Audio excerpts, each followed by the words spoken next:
Morphologi G3 is an optical microscope with a disperser system that's used for the analysis of particle size and shape. We have developed a new method where the device is used for the first time to analyze the breakage of acicular or needle-shaped particles. The sample dispersion unit or SDU of the device is comprised of a dispersion chamber and a dispersion spool. The sample particles are placed in here, which is called the sample well. Then the dispersion spool is sealed and placed on top of the dispersion chamber. Then the SDU is mounted on top of the device, and a dispersion cap, which is connected to an air supply, is sealed on top of it.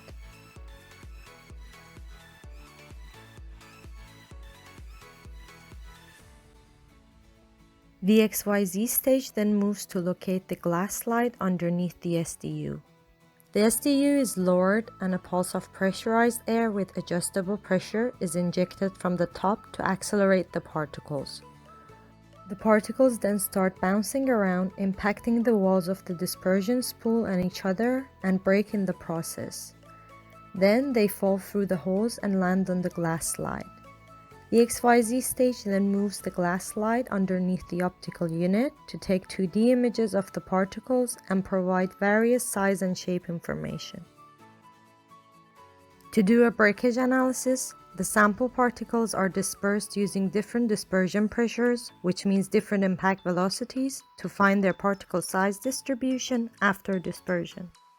However, the volume-based size distributions provided by G3 software itself are developed using the circle equivalent diameter, which results in an overestimation of particle volumes for acicular crystals. So, by assuming that the acicular crystals are rectangular cuboids and using a square equivalent characteristic size, we developed our own volume-based size distributions. Also, as the variations in particle thicknesses are negligible for plate-like acicular particles, area-based distributions can simply represent the volume-based distributions. This is an example of the distribution curves. As you can see, the curves shift to the left with increase in dispersion pressure, which indicates an increase in the amount of produced debris. This is also evident in the images taken of the particles lying on the glass slide. These distributions can also be developed for length and width of the particles, which allows you to have a comprehensive characterization of breakage for crystals of each sample material. The next step in the breakage analysis is to determine the extent of breakage, which is the ratio of the mass of the debris to that of the feed particles. However, as G3 doesn't provide gravimetric information, considering this equation, the extent of breakage can be determined from distribution curves.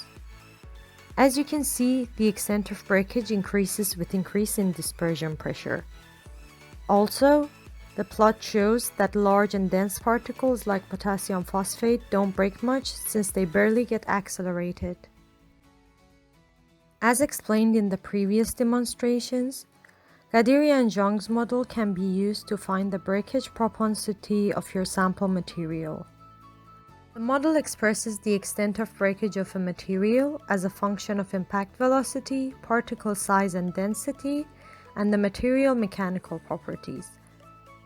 Considering the equation, when the extent of breakage is plotted against the particle density, size, and impact velocity, the slope of the fitted line gives you the breakability index, which is an indicator of how easily your particles break. However, as Gadiri and Zhang's model is only applicable to sieve cuts with a narrow size distribution, we have modified the equation to apply it to wide size distributions like those obtained from G3 tests. As shown by this equation, the modification takes into account the contribution of each size bin of the distribution to the extent of breakage. Also, the impact velocities are determined using CFD simulations. This is an example of the plotted graphs. As mentioned, the slopes of the fitted lines here reveal the breakability indices of the sample materials. Here, at the highest pressures, benzothiazine particles show a different breakage behavior, so these points are excluded from the calculations.